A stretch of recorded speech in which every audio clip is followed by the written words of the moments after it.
Now, there's less than 48 hours to go before the polls close in the Labour leadership race. The polls suggest Jeremy Corbyn is on course for another victory, but many are asking whether the party can reunite.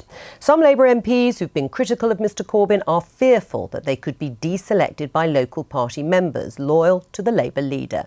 Here's what the General Secretary of the Unite Union, Len McCluskey, a supporter of Mr Corbyn, told the BBC's John Pienaar for a Panorama programme scheduled to air later this evening.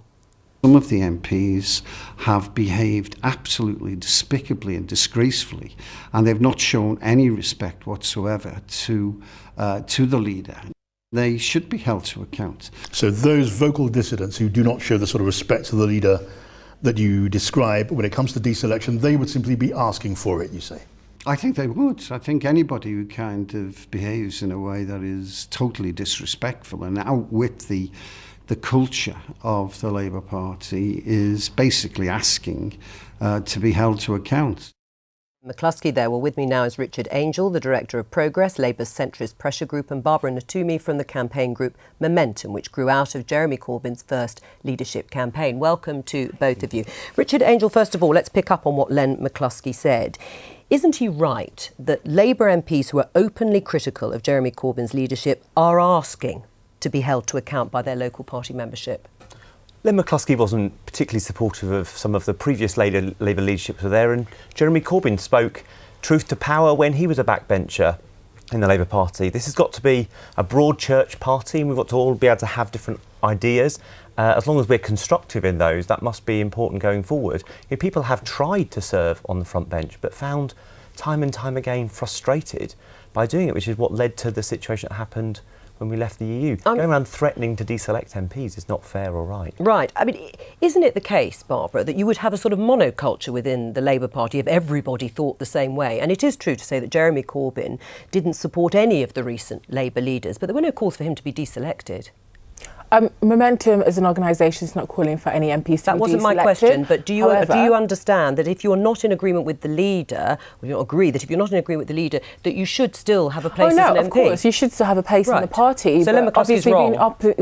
Obviously being like disruptive and destructive purposefully, including when a time where the Labour should have actually been, putting forward its plan and opposing the Tories, most recently after the referendum. I think then some of us feel some kind of way about it because it's like, well, we could be actually pushing back the Tories instead of having this internal bitter fight where you had people resigning every hour, which must have been like a bit embarrassing and shocking for loads of the new members that joined the Labour Party, that Labour MPs would think to even do anything like that. So you think they should be held to account? I think they should be held to account, whatever form that comes in. I think that the local members and the people that voted for them in the constituency should be able to do that. I'm personally, or Momentum is not calling for anyone to be deselected. Right. What do you say to that? That actually there is a big difference between being critical of a leader and actually having mass resignations. Some people thought it was orchestrated, and that now, even at this stage, there are those saying Jeremy Corbyn should go.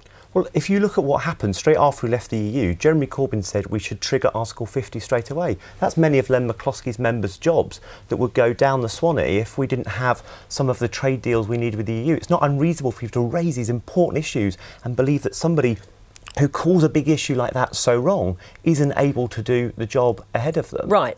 In terms of the disagreements, where Labour is now, according to Neil Kinnock, former leader, he says he'll never see a Labour government again in his lifetime. What do you say to him? I completely disagree. Hundreds of thousands of people have joined the Labour Party. We're all going to go door knocking come election. We're all organising our communities. We're speaking to people. We're trying to build the broadshed. We're trying to speak to the current situation that people live in. People having 0 hours contract, don't have the stability of work. Nurseries for children are being cut. Those are the things that we're speaking to people in our communities about, and those are the things that are going to win us into government. Even though the polls are disastrous? The polls are disastrous because we've had the summer that we've had. I think that that's inevitable. Also, the polls have called it wrong several times, so I think that we shouldn't 100% rely on the polls. The polls were biased in Labour's favour. That's the worry, is actually the situation could be worse than how they are now. And Jeremy Corbyn wasn't ahead before the Brexit referendum happened. There is a deep problem that we have. And the problem is what are Momentum waiting for?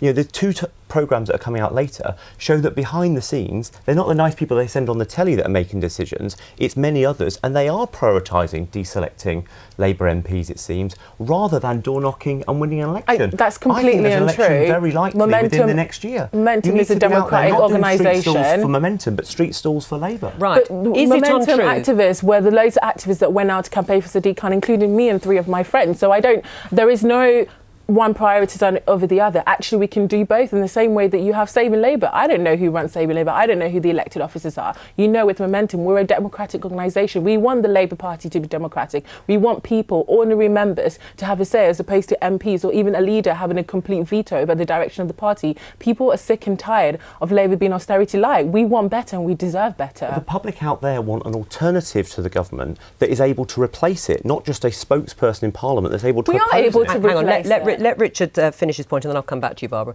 But we've got to build a bigger vision, and it cannot be about control of the Labour Party. It's got to be about winning over the community that left us, and that means campaigning all year round. It doesn't mean street stalls for Momentum in between elections and only going out for Sadiq Khan when the actual vote comes round. It means doing that all the time, and that's the kind of movement we need to build. Right. Are all the new members, though, Barbara, that you've talked about, and Jeremy Corbyn said it's a great thing that obviously the Labour Party is much bigger and now better off than it was before. Are they loyal to Labour values? Because some of the surveys have shown that they're more loyal to Mr Corbyn himself than they are to the party brand, that they have come from the Green Party or Socialist Workers' Party or perhaps the Communist Party, maybe smaller numbers from those parties, but that they're not actually loyal to Labour. Labour's founding policy is that it is ultimately a socialist democratic party, and I think that that's what most people are loyal to. However, there's been a difference in how that has been interpreted with the different leadership we've had over the years. So I would 100% say that all these new members are loyal to Labour because what Labour stands for and what the leader stands for are things that are marrying each other as opposed to things that are opposite ends, or as opposed to things that are trying to be like the Tories and not actually Labour values. But the leadership of Momentum turns a blind eye when the Alliance of Workers' Liberty are actively organising within Momentum and therefore the Labour Party. There's a kind of Russian doll politics where somebody from AWL turns up to a Momentum group that controls the left group in their local party that then gets to decide who the delegate is to Labour Party conference. Right. That's not tolerable. Let me ask you, do you think peace is going to break out in the Labour Party? It's really silly. There's a lot of silliness going on here. I think everything you're talking about is in the Dispatches programme, I believe. Now, the AWL, the idea that representative, she's some kind of dangerous trot, is ridiculous. Anybody would recognise her from an 80s Labour Party. Any meeting you'd have ever been to in 1984. There's no kind of dangerous subfaction. There are people who believe things more trenchantly than other people. I don't think Momentum is.